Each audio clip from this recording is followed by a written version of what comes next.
নমস্কার বন্ধুরা, আমি সুষমা। আমার চ্যানেলে আপনাদের সকলকে স্বাগত।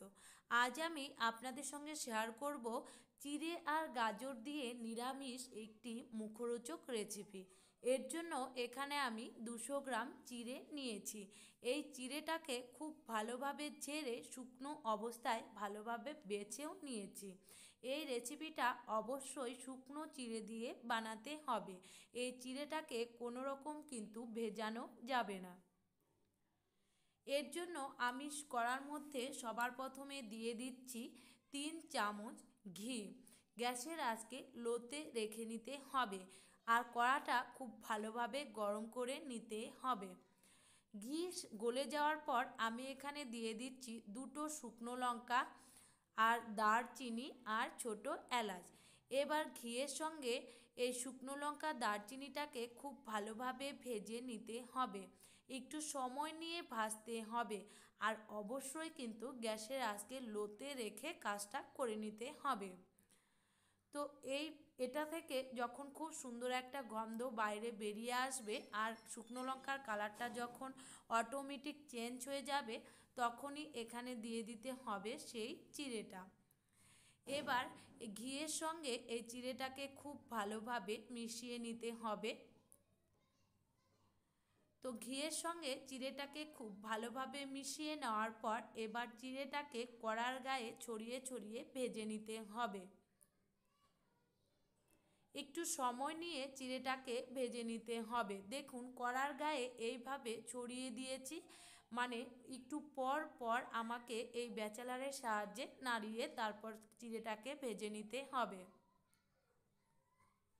এবার আমি আপনাদের 2 মিনিট পর দেখাচ্ছি। দেখুন চিড়ের কালারটা অনেকটাই চেঞ্জ হয়ে গেছে আর চিড়েটা ভাজার পর কিন্তু খুব সুন্দর মুচমুচে হয়ে যাবে। তো এবার আমি এখানে দিয়ে দেব স্বাদ মতো লবণ। এবার লবণের সঙ্গে চিড়েটাকে আবারও খুব ভালোভাবে মিশিয়ে নেব। আরও 2 মিনিটের মতন গ্যাসের আঁচকে লোতে রেখে চিড়েটাকে ভেজে নিতে হবে। এবার দেখুন আরও 2 মিনিট ধরে চিড়েটাকে ভেজে নিয়েছি একেবারে ঝরঝরে আর মুচমুচে করে। এই অবস্থায় চিড়েগুলোকে আমি নামিয়ে নেব আর খুব বেশি ভাজা যাবে না। খুব বেশি ভাজতে গেলে চিড়েটা পুড়ে যাবে, তবে কিন্তু রেসিপিটা খেতে ভালো লাগবে না। এবারে আমি একটা স্টিলের থালাতে চিড়ে ভাজাটা নামিয়ে নিচ্ছি।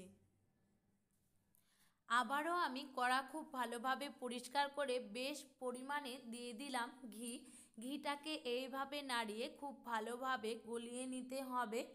এরপর এখানে দিয়ে দিতে হবে 1 চামচ আদা। আমি এখানে আদাটাকে গ্রেট করে নিয়েছি, আপনারা চাইলে থেতো করেও নিতে পারেন। এবার ঘিয়ের সঙ্গে আদাটাকে এইভাবে কিছুটা সময় ভেজে নিতে হবে, যতক্ষণ না আদা থেকে কাঁচা গন্ধটা বাইরে বেরিয়ে যায়। তো কিছুটা সময় ভেজে নেওয়ার পর এখানে দিয়ে দিলাম কাঁচা লঙ্কা কুচি। দেখুন আদাটা কিন্তু অনেকটাই কালার চেঞ্জ হয়ে গেছে, তারপর আমি কাঁচা লঙ্কা কুচিটা দিয়েছি। এবার কাঁচা লঙ্কা কুচিটা দেওয়ার পরেও কিছুটা সময় নাড়িয়ে নিলাম। যখন কাঁচা লঙ্কাটাও একটু হালকা ভাজা ভাজা হয়ে যাবে, তখনই এখানে দিয়ে দিতে হবে গাজর। আমি 2টো গাজরকে এইভাবে ছোট ছোট কুচিয়ে কেটে নিয়েছি। তারপর এখানে দিয়ে দিলাম স্বাদ মতন লবণ। লবণটা বুঝে দিতে হবে, কেন কি চিড়ে ভাজাতেও কিন্তু আমরা লবণ দিয়েছিলাম। লবণ দিলে খুব তাড়াতাড়ি এই গাজরগুলো নরমও হয়ে যাবে আর গাজর থেকে জল ছেড়ে দেবে আর ভাজতে ভাজতে জলটাও শুকিয়ে যাবে, গাজরটাও খুব সুন্দর ভাজা হয়ে যাবে। তারপর এখানে দিয়ে দিলাম 1 চামচ চিনি আর সামান্য একটু হলুদ গুঁড়ো। আপনারা যদি না চান হলুদটা কিন্তু স্প্লিট করতে পারেন। এবার চিনির সঙ্গে আর হলুদের সঙ্গে গাজরটাকে এইভাবে কিছুটা সময় ভেজে নিতে হবে। ভাজতে ভাজতে গাজরটা থেকে ঘি আলাদা হয়ে যাবে। তো দেখুন এখানে আমি 2 মিনিটের মতন গাজরটাকে ভেজে নিয়েছি আর ঘিটা কিন্তু অটোমেটিক আলাদা হয়ে গেছে আর গাজরটা খুব সুন্দর নরম তুলতুলে হয়ে গেছে। এখন আমি এখানে দিয়ে দেব কয়েকটি কিশমিশ, এতে এই রেসিপিটা খেতে দারুণ লাগবে। এবার কিশমিশটা দেওয়ার পর আমি এই গাজরের সঙ্গে কিছুটা সময় ভেজে নিচ্ছি। খুব বেশি ভাজা যাবে না, কিশমিশটা ফুলে গেলেও কিন্তু দেখতে বা খেতে কোনোটাই ভালো লাগবে না। কিশমিশটা দিয়ে কিছুটা নাড়িয়ে নেওয়ার পর আমি দিয়ে দিলাম ভেজে রাখা সেই চিড়ে। এবার চিড়ের সঙ্গে খুব ভালোভাবে এই গাজরের মশলাটাকে মিশিয়ে নিতে হবে।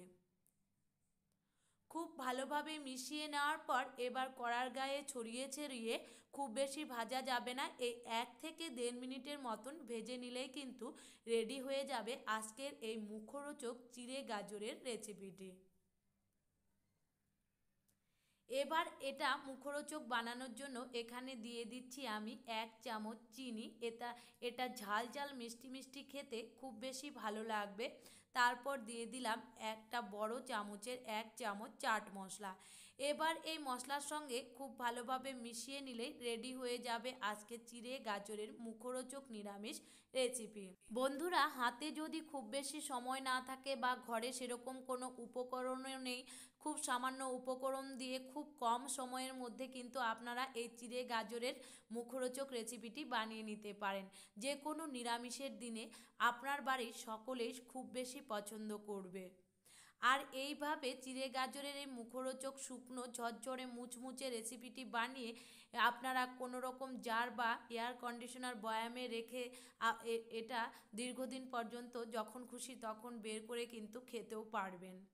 তাহলে আজকের এই রেসিপিটি ভালো লাগলে ভিডিওটিতে লাইক করবেন, আর আমার চ্যানেলে কোনো নতুন বন্ধু আসলে চ্যানেলটিকে সাবস্ক্রাইব করে দেওয়ার অনুরোধ রইল। পাশে থাকা বেল আইকনটি বাজিয়ে দেবেন, এতে সমস্ত নোটিফিকেশন আপনাদের কাছে পৌঁছে যাবে।